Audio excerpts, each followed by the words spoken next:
Sumugod malapit sa bahay ni Pangulong Noynoy Aquino sa Quezon City ang daan-daang magsasaka. Pinoprotesta nila ang umano'y hindi maayos na programa ng gobyerno sa reforma sa lupa. May ulat on the spot si Jam Sisante. Jam? Yes, Maris, mahigit 400 magsasaka mula sa Hilaga at Gitnang Luzon ang nagkilos protesta sa may Time Street malapit sa bahay ni Pangulong Noynoy Aquino. Nananawagan sila na patalisikin na si Pangulong Aquino sa pwesto dahil umano sa kabiguan niyang ipatupad ng maayos ang Comprehensive Agrarian Reform Program.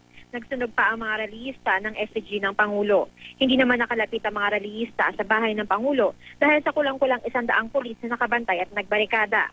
Ayon kay Joseph Canlas, Vice Chairman ng Kilusang Mabubukid ng Pilipinas, hindi na ipapamahagi ng maayos ang lupa kahit sa mismong Hacienda Luisita na pagmamayari ng mga kamag-anak ni Pangulong Aquino. Bigo raw ang CARP Extension with Reforms Program o CARPER na baguhin ang buhay ng mga magsasaka. Kaya naman ang itinutulak nilang mais sa batas ay ang Genuine Agrarian Reform Bill o GARB kung saan ipapamahagi daw ang lupa ng libre sa mga magsasaka. Ito ang ika-6 na araw ng lakbayan ng mga magsasaka na nagmarcha mula sa iba't ibang probinsya sa Hilaga at Gitnang Luzon simula Lunes.